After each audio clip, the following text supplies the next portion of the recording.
Warahmatullahi wabarakatuh ya. Jumpa lagi saudaraku Jumat Pon ya, dimanapun Anda berada. Ini menanggapi komentar saudara Marcel Channel TV. Maaf bang, cara meramal kodam kok beda sama kejawen. Di kejawen itu tidak ada kodam ya. Kejawen itu tidak ada kodam, yang ada perewangan ya. Apa yang saya sampaikan ini berdasarkan real fakta, bukan ramalan ya. Jadi kalau Anda mau mengidentifikasi kodam yang ada di dalam diri Anda, teman-teman Jumat Pon, Anda harus pelajari ilmunya gitu ya. Ya. Jadi saya ingatkan Anda, jangan dibodohi oleh orang bodoh ya. Jumat Pon memiliki kodam macan kumbang ya. Jumat Pon memiliki kodam singo barong. Lah dari mana kodam? Apakah kodam melekat pada weton Jumat Pon? Nah ini orang gila ya. Tidak ada. Kodam itu melekat pada weton. Tidak ada. Kodam itu melekat pada orangnya. Ya, kita pakai logika sederhana. Tidak mungkin ya kodam itu melekat pada Senin, Selasa, Rabu, Kamis, Jumat, Sabtu, Minggu. Tidak mungkin. Tapi kodam itu akan melekat kepada orang yang lahir dari Senin, Selasa, Rabu, Kamis, Jumat. Nah, weton itu kan seperti itu tuh. Weton Jumat. Artinya Anda kelahiran Jumat, kebetulan pasarannya Pon, berarti Anda lahir hari Jumat pasaran Pon. Terus Anda berpikir bahwasanya kalau lahir hari ini diikuti oleh kodam, ini orang gila yang ngomong seperti itu ya. Siapapun yang ngomong kan Anda ada ceritanya kodam itu melekat kepada weton ya. Kodam itu melekat kepada orangnya, si pemilik weton, karena perjalanan hidupnya bisa melalui leluhurnya, bisa melalui pusaka, bisa melalui keilmuan, bisa melalui pemaharan, bisa melalui apalagi ketempelan juga bisa. Nah, paham ya teman-teman Jumat Pon?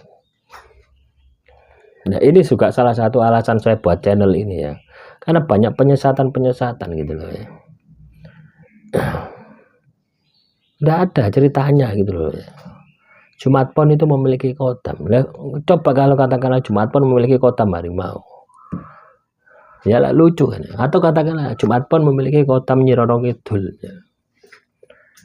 Sing lahir Jumat Pon ini ono katakanlah 1 juta, terus diikuti oleh Nyi Roro Kidul, padahal Nyi Roro Kidul itu mek siji, terus ngikuti Jumat Pon. Ini masuk logika Anda? Kan tidak masuk logika. Ini pembodohan yang terbodoh gitu. Artinya yang memberi materi orang bodoh, yang mendengar orang bodoh ya jadi tambah bodoh, tidak tambah pintar. Kalau Anda percaya. Tapi kalau Anda tidak percaya ya, Anda membuktikan, dicek deh. Kira-kira aku ya ono ndak kodam sebagaimana yang disebutkan di sana. Katanya dengan kelahiran saya Jumat Pon. Dicek. Seseorang yang diikuti oleh kodam, maka dia akan tahu dengan kodamnya, bukan berdasarkan katanya. Karena secara tidak langsung ya, kodam itu akan memberikan apa ya, petunjuk ya, petunjuk. Contoh misalkan ya, saya dari kecil diikuti oleh kodam, tapi saya tidak tahu itu adalah kodam. Tapi saya merasa ya, orang ini kok ngikuti terus ya, itu adanya di alam rasa, tidak bisa kelihatan mata ya, seolah-olah kita bisa melihat. Saat ini saya bisa melihat seolah ya seperti itu, padahal yang melihat ini bukan penglihatan mata tapi penglihatan batin. Itu dari kecil saya tahu, tapi saya tidak tahu kalau itu adalah kodam. Ngikut terus kemana-mana, ngikut terus ya. Singkat cerita, saya sudah melatih ya, sering puasa, sering wirid, sering zikir, dan saya pelajari ilmunya. Ternyata itu adalah kodam. Saya coba komunikasi ya. Ya. Ternyata bisa berkomunikasi. Saya perintah, ternyata bisa, berarti kodam milik saya. Nah, kodam itu berasal dari mana? Kodam itu menempati sebuah pusaka, yang pusaka itu turun temurun dari leluhur saya ya, sampailah pada saya. Nah tentunya kan beda toh. Tentunya kan beda, kodamnya beda. Misalkan ada 10 pusaka, ya. Saya misalkan lahir Jumat Pon, 10 pusaka, lo tentunya kodamnya juga beda-beda, nggak mungkin sama gitu. Kita pakai logika, jangan disesatkan, jangan tersesat dengan kodam. Ya, jangan mengkultuskan kodam. Kodam itu pembantu, kita ini majikan. Ya, akan kebanyakan ya di video-video YouTube itu seolah-olah kodam itu luar biasa. Ndak enom, ndak sing tuwek, nggak channel seperti itu ya. Sehingga merendahkan sisi gaib kita gitu. Kita ini juga memiliki sisi gaib yang itu jauh ya.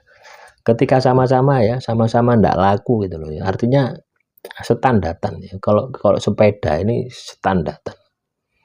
Ya sepeda, misalkan sepeda Fish Air ya, standar baru keluar dari dealer. Ya. Itu sedulur papat kita seperti itu.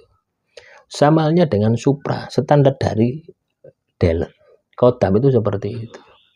Si apa? Si kencengan Fish Air gitu. Podo-podo standar. Yang membedakan ini apa? Ya kodam ini juga laku juga. Sehingga semakin tinggi kodam ya, maka semakin sulit untuk dideteksi. Begitu pula dengan sedulur papat Anda ya.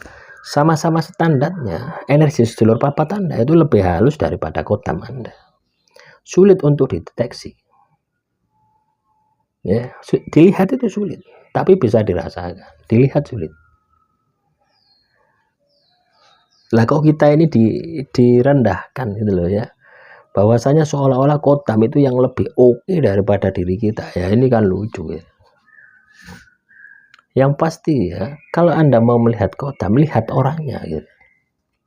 Kalau orangnya ahli spiritual ya, ahli tirakat, ya pasti kodam yang mengikutinya sudah di atas rata-rata. Kalau katakanlah Anda ahli maksiat gitu loh ya, ibadah tidak pernah dijalankan dan sebagainya, ya kodamnya ya terucuan. Ya, tidak mungkin katakanlah Anda diikuti oleh kodam raja yang mengikuti dulu ya. Dulu ada kodam yang mengikuti Siliwangi misalkan. Nah, terus Anda ini tidak pernah laku seperti Siliwangi. Ya tidak akan diikuti oleh kodam Siliwangi. Ya sing ngikuti ya prajurit. Paham ya dari sini. Jadi kodam itu tidak melekat di dalam weton, tapi melekat di dalam perilaku orangnya, jalan kehidupan orangnya. Ya, ketika Anda diikuti oleh kodam, dari kecil Anda sudah bisa berinteraksi, Anda bisa berkomunikasi, itu sudah dari kecil. Bisa melihatlah, minimal bisa melihat. Kalau komunikasi belum, kecuali Anda memang tertarik di dunia itu, gitu ya, di dunia mistis, di dunia gaib, pasti Anda akan mempelajarinya. Saya seperti itu, sering teman-teman ya. Dari kecil itu ya melihat ya, orang ini kok ngikuti ya, tak pikir orang gitu ya, ini ngikuti ya, kemana saya melangkah ini diikuti ya. Ternyata ketika dewasa besar saya pelajari, oh ini kodam ternyata. Saya tanya, kamu di mana? Saya ada di pusaka. Nah, akhirnya interaksi, apa kesukaanmu? Kopi pahit, sesajinya kopi pahit. Ketika tak kasih kopi pahit, senang sekali. Ya, ketika tak kasih kopi pahit, tak kongkon copot Melayu nih. Yang sama seperti itu. Kodam itu seperti itu. Itu kodam yang menempati sebuah pusaka. Ada juga ya kodam yang menempati sebuah pusaka, pusakanya tidak kita miliki juga ada. Pernah ya saya mendapatkan kodam pusaka ini ya. Ada 2 kali ya. Pusakanya tidak saya miliki, pusakanya ada di belakang rumah. Ya. Kodamnya keluar, pingin ikut. Dia sebenarnya ya, ketika sudah seperti itu, suruh nunjukkan pusakanya, ya pasti ditunjukkan, pasti dikeluarkan. Ya. Jadi kan bukan melekat pada weton saya, bukan. Tapi melekat pada perilaku saya, kehidupan saya. Nah itulah yang namanya kodam. Nah, kodam ini macamnya ya macam-macam ya. Ada kodam pusaka yang saya bahas ini ya. Ada kodam leluhur ya. Kodam leluhur ini dari keilmuan ya, biasanya dari keilmuan ya. Ada juga dari pusaka juga ada. Seperti yang saya dapatkan ini pusaka ini. Itu kodam leluhur dari leluhur saya. Kodam keilmuan saya juga ada. Ya, manakala saya mengamalkan sebuah amalan ya, terus kita katakanlah tarung gaib gitu, kita tidak mengeluarkan amalan kita ini tidak mempan gitu. Artinya kalah. Kita hantam pakai hijab nasor ya, masih bangkit. Kita hantam pakai yasin fadilah masih bangkit. Tiba-tiba muncul ya sebuah suara ya tanpa rupa, ya ada rupanya ya, kakek-kakek itu. Iki le ya wocon iki amalan iki le. Hantam niku malu halus iki. Saya baca. Langsung tidak bisa bangun.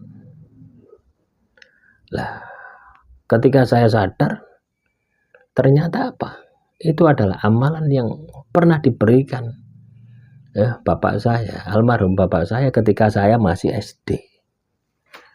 Loh, berarti apa? Amalan itu sudah ditirakati oleh bapak saya, sehingga siap pakai. Ditransfer ketika saya SD. Amal lo iki ya, sehabis sholat maghrib, wocon. Tapi tidak pernah saya amalkan bertahun-tahun ya. Kurang lebih 20 tahun tidak saya amalkan. Ya, tiba-tiba muncul. Lah, secara logika ilmu kalau dipakai sekali pakai muncul, tidak mungkin dia muncul kalau tidak sudah ditirakati. Itu kodam keilmuan. Ya, kodam keilmuan dari kodam leluhur. Artinya leluhur saya, bapak saya yang mentirakati, yang diberikan kepada saya.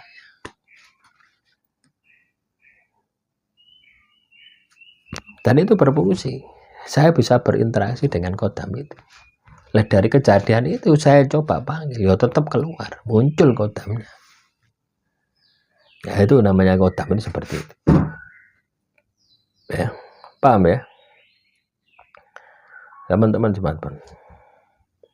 Terus juga ini ya, kenapa setiap saya habis sholat 5 waktu pada saat sholat ya, yang terakhir isya itu seluruh badan saya gerak sendiri, kayak mau nari-nari gitu Pak, seperti ada gerakan. Penyebabnya apa Pak? Itu adalah gesekan ya, itu adalah gesekan energi ya. Anda sholat ya, ini saudara Hadi ya, Hadi Kuncoro, Anda sholat 5 waktu, ini kan memasukkan energi positif ke dalam tubuh Anda.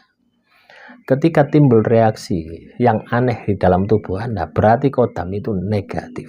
Atau makhluk halus ya, bukan kodam ya. Kalau kodam Anda bisa berinteraksi. Tapi kalau makhluk halus, tidak berinteraksi. Nah, kok bisa kita itu ketempatan makhluk halus? Ya iso aja. Contoh misalkan, Anda dalam 1 tahun ini makan makanan beli. Entah cilok, entah bakso, entah apa saja, itu pasti kan tidak pernah terhitung loh. Nasi goreng lah. Pernahkah Anda berpikir makanan-makanan yang Anda beli itu penjualnya menggunakan pesugihan, pelarisan? Maka masuklah energi negatif di dalam diri Anda. Lah, ketika energi itu numpuk, akan menjadi halangan, akan menjadi sesuatu yang negatif di dalam tubuh Anda. Nah, itu yang menjadi penyebab, sehingga energi Anda ini banyak, energi negatif Anda ini banyak, sehingga ketika Anda sholat Allahu Akbar memasukkan energi positif, tergesek. Terus apa yang harus dilakukan? Puasa. Coba poso ya, terus ditambahi wirid, kita keluarkan ya. Puasa ini bisa mengeluarkan energi negatif tersebut. Itu jawaban saya ya. Silakan nanti kalau kurang jelas silakan ditanyakan lagi.